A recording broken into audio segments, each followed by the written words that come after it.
Olá! Hoje a gente vai mergulhar numa história cheia de reviravoltas, a formação do Rio Grande do Norte, no período colonial. Mas o nosso foco vai ser bem específico.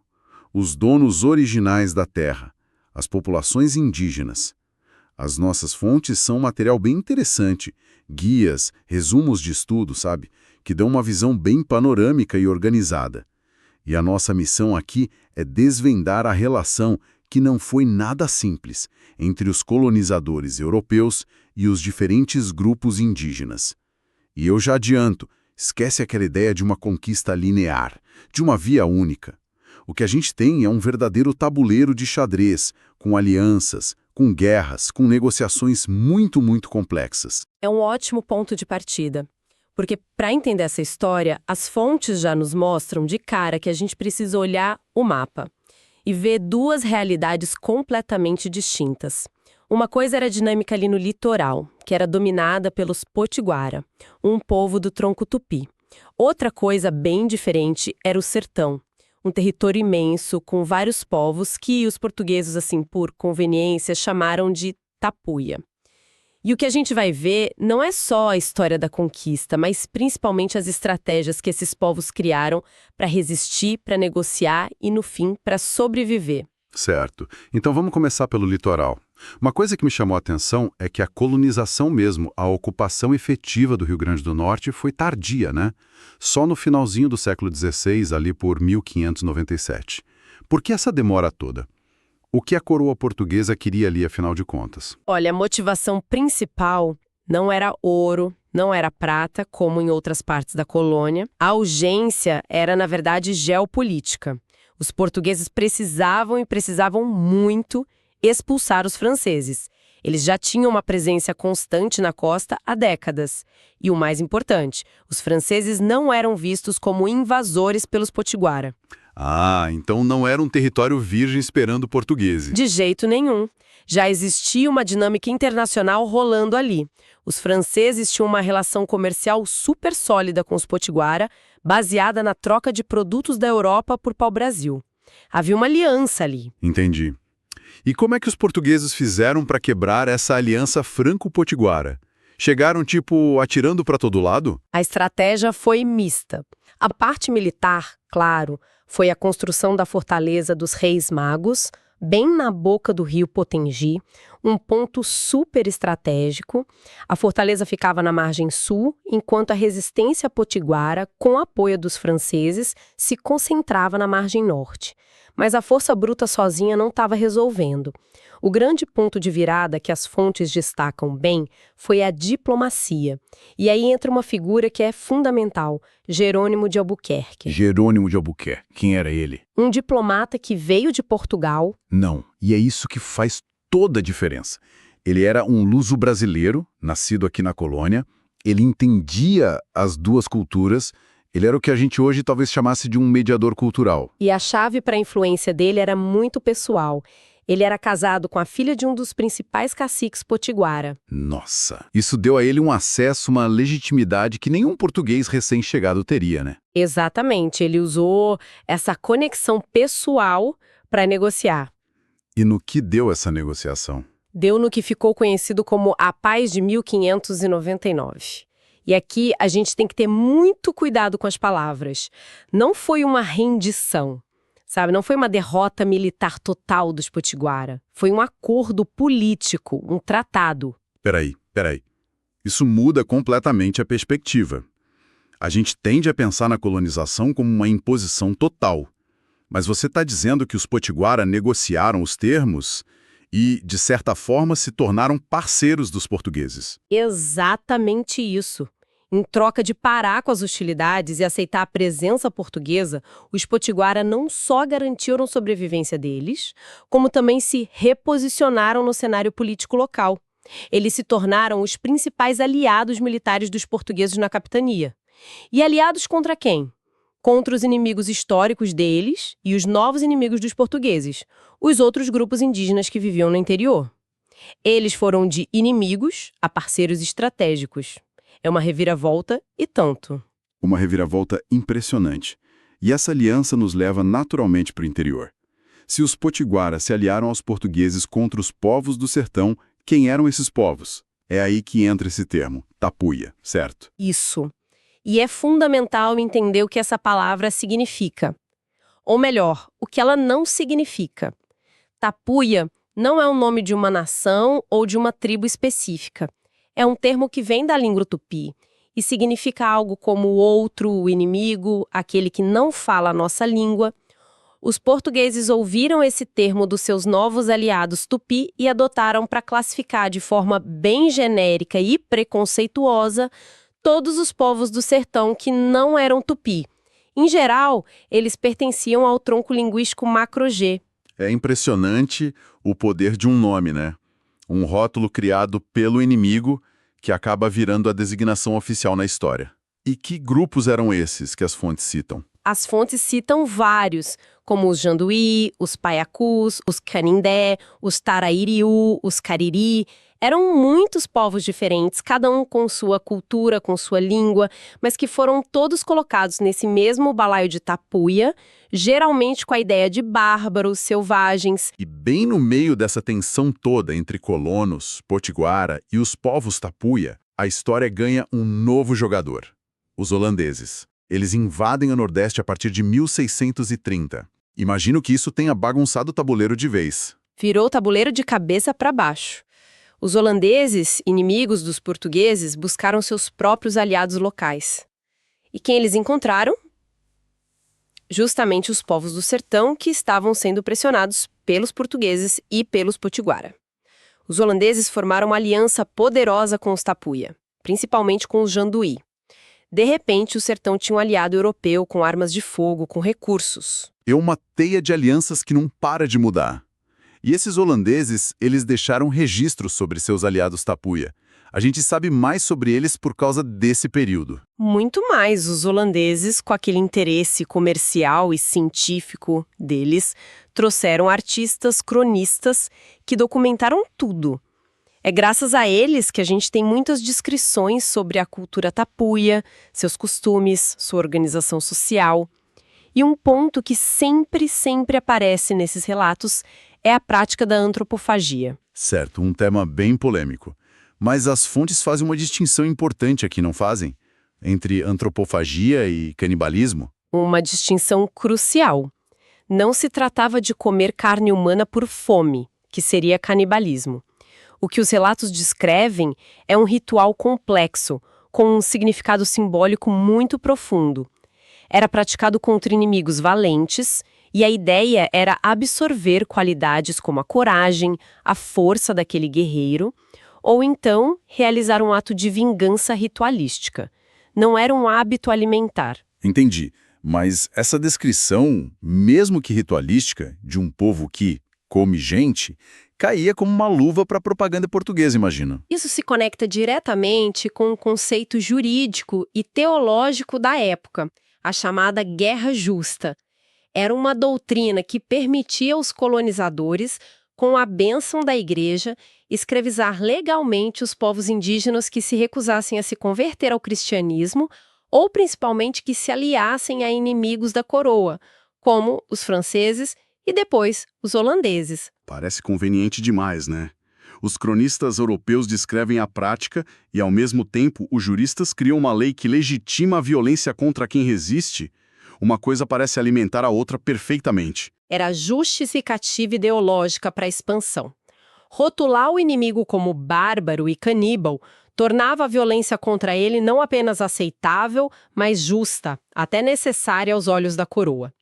E essa violência vai explodir de uma forma avassaladora justamente depois que os holandeses são expulsos, em 1654. Com o litoral pacificado e os holandeses fora do jogo, o projeto colonial português se volta com força total para o sertão. E o que moveu essa nova onda de colonização por interior? Se no litoral era o pau-brasil, depois a cana-de-açúcar, o que tinha de tão valioso no sertão? Gado, a expansão da pecuária extensiva. Esse foi o grande motor econômico que levou ao maior e mais violento conflito da história colonial do Rio Grande do Norte. A lógica é simples. O gado precisa de duas coisas em abundância: terra para pastar e acesso aos rios para beber água. E essas terras e rios eram, obviamente, os territórios vitais para a sobrevivência dos povos do sertão. Então é um choque direto pelo controle dos recursos mais básicos: terra e água. O gado dos colonos avançando sobre os territórios de caça, de coleta, de moradia dos indígenas. O conflito era inevitável. E que conflito! Ele ficou conhecido como a Guerra dos Bárbaros. As fontes situam o início logo depois da saída dos holandeses, mas ela se intensifica de forma brutal a partir de 1687 e dura até mais ou menos 1720. E não foi uma rebelião localizada, não. Foi uma guerra de proporções continentais, que se espalhou pelos sertões de várias capitanias do Nordeste, da Bahia até o Maranhão. Uniu diversas nações indígenas numa confederação para resistir a esse avanço. E qual foi a resposta da coroa portuguesa a essa resistência tão organizada? Uma resposta de extermínio. E para isso, eles usaram uma tática que as fontes chamam de sertanismo de contrato. Sertanismo de contrato. O que é isso? Parece um termo de negócios. E de certa forma era. A coroa basicamente terceirizou a guerra.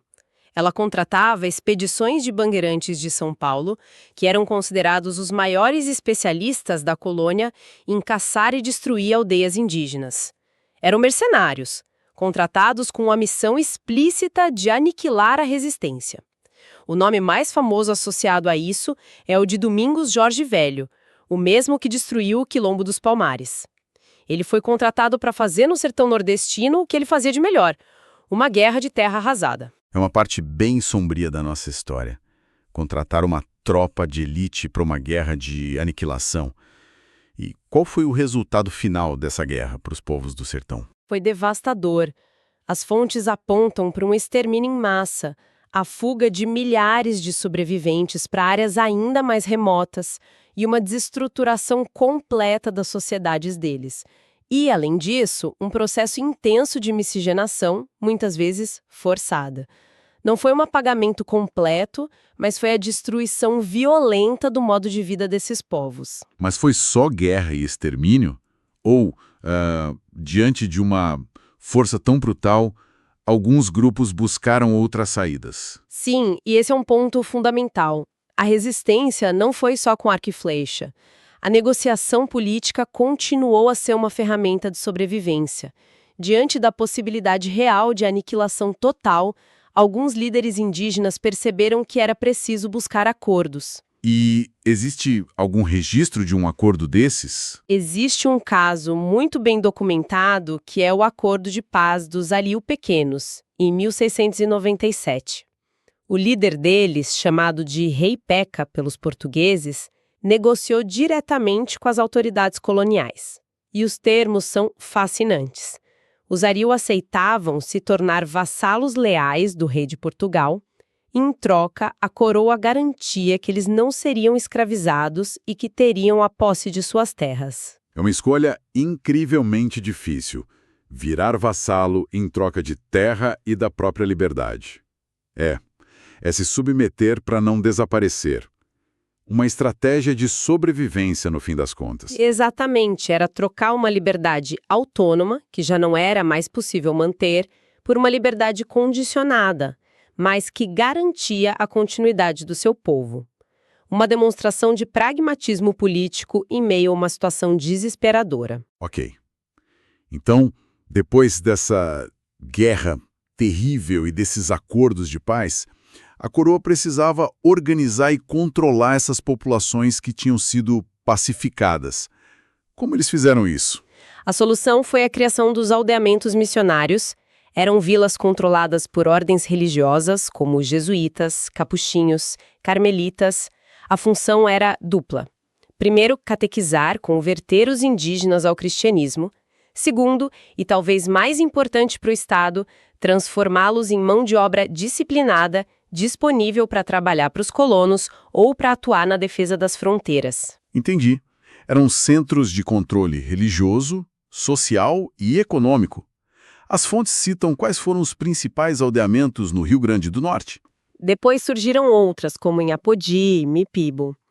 Nesses locais, os missionários reuniam diferentes etnias, às vezes até grupos que eram inimigos históricos, forçando uma convivência e um apagamento das identidades originais.